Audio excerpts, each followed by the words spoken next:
En compagnie de Cécile Coulon, seule en sa demeure. C'est publié aux éditions de l'Iconoclaste. Bonjour Lisa Marie, je vais arriver à le dire, Lisa Marie Marquez. Bonjour Philippe Le lundi, Vandel. le démarrage, c'est jamais facile, en tout cas pour moi. Vous êtes avec nous Lisa Marie pour faire le portrait de l'invité, un portrait inédit, le portrait d'une célébrité avant sa propre célébrité. Bonjour Cécile Coulon. Bonjour. Vous êtes romancière, poétesse, éditrice. Vous avez 31 ans et vous avez déjà écrit 8 romans. Mais comment en êtes-vous arrivé là? On va rembobiner et revenir ensemble sur tout ce qui vous est arrivé avant d'être célèbre.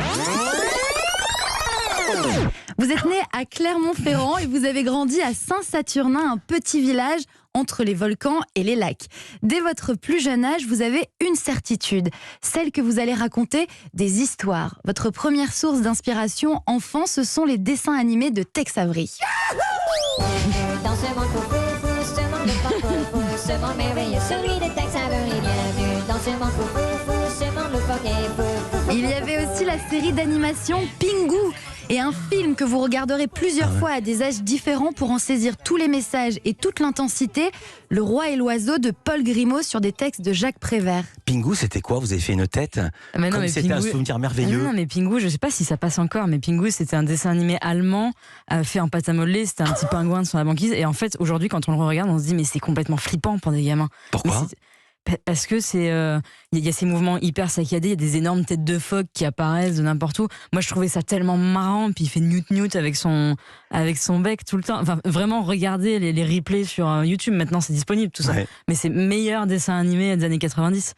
Cécile Coulon, autre source d'inspiration, les histoires toujours, celle des livres que votre mère vous lit tous les soirs, notamment la collection Je lis des histoires vraies. Puis vous grandissez et vous lisez seul, sous la couette, avec une lampe torche, les livres de Stephen King. C'est lui qui vous fait aimer la littérature, même si ça vous fait faire des cauchemars, mais vous ne pouvez pas vous arrêter. C'est absolument vrai. Je pense que Stephen King, c'est quelqu'un qui a fait peur à des millions d'adolescents, et pas que des adolescents. Et en même temps, c'est parce qu'on fait des cauchemars qu'après on se met à écrire des bouquins. Ah ouais. Cécile, depuis... Juste un mot, vous aviez quel âge quand vous lisiez Stephen En fait, King avec la lampe torche? c'était mes frères avaient mon grand frère avait reçu un exemple, enfin avec tous les livres ensemble, un coffret. Et donc je devais avoir 10 ans. Cécile, depuis toujours, pour vous, tout est possible. Dans les histoires comme dans les jeux de cartes qui font partie intégrante de votre enfance. En famille, vous jouez au whist, un jeu qui consiste à parier sur le nombre de plis. Et vous, Cécile, vous pariez au-delà du nombre de contrats possibles, même si c'est perdu d'avance, parce que tout est possible. Parce que tout est possible, et c'est pour ça qu'aujourd'hui je peux faire plein de choses en même temps. À l'école, au collège, vous êtes une bonne élève, parfois un peu bout en train. En classe de 5e, vous écrivez votre premier texte, Descente 14, et vous empruntez à l'Est d'Éden de John Steinbeck à la bibliothèque pour ne jamais le ramener. Je l'ai encore. Vous l'avez J'ai encore. encore, ouais. Et le CDI le cherche encore. Bah j'espère. Lorsque vous arrivez au lycée, vous prenez l'option cinéma parce que vous avez toujours envie de raconter des histoires et il vous semble que le cinéma est fait pour ça. Mais vous vous rendez compte que c'est l'écriture qui vous plaît le plus. Et ça se confirme en classe de première lorsque vous étudiez l'éducation sentimentale de Flaubert. Vous commencez à écrire votre version moderne. Votre prof de français détecte votre potentiel et vous pousse à continuer d'écrire au-delà de l'exercice. Vous rédigez un manuscrit, c'est votre grand-mère qui lit le texte final en premier, elle est bluffée, tout comme 2 ans plus tôt lorsque vous lui écriviez un superbe poème pour ses 75 ans. Waouh. C'était absolument ça. Juste un petit détail, c'était en seconde. En seconde. Ouais, c'était en seconde. Parce qu'en première, je passais plus de temps à regarder des films qu'à écrire. Et j'écrivais beaucoup en seconde. Mais votre manuscrit se retrouve entre les mains d'un nouvel éditeur auvergnat. C'est comme ça que vous publiez votre premier roman à seulement 16 ans, Le voleur de vie. En 2009, votre deuxième histoire est prête à être publiée dans votre maison d'édition locale. Mais une de vos amies envoie le manuscrit à des éditeurs nationaux. Quelques semaines plus tard, sur le répondeur familial, vous avez un message vocal, celui de l'éditrice Viviane Ami, qui vous invite à venir la rencontrer à Paris, c'est bien ça? Absolument. Et là, vous êtes mineur? Là, je viens d'avoir 18 ans, je viens de donc, quitter la tout maison juste. familiale pour Ouais. prendre une piole à Clermont, quoi. Ouais.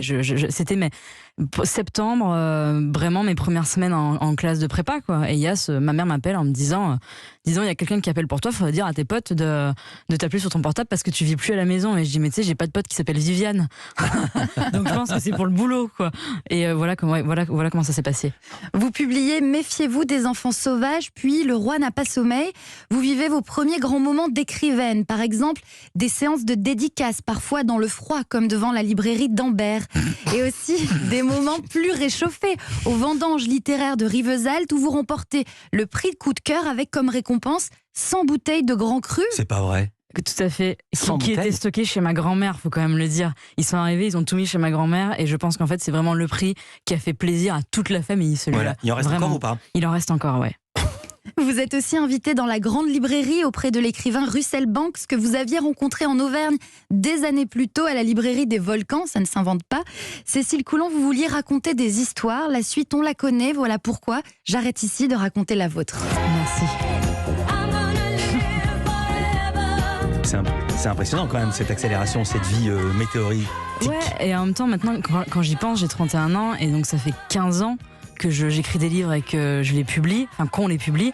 Moi, j'ai l'impression que j'ai passé la moitié de ma vie à raconter des histoires. Donc Ouais. pourquoi s'arrêter là? C'est tellement jouissif de raconter une histoire.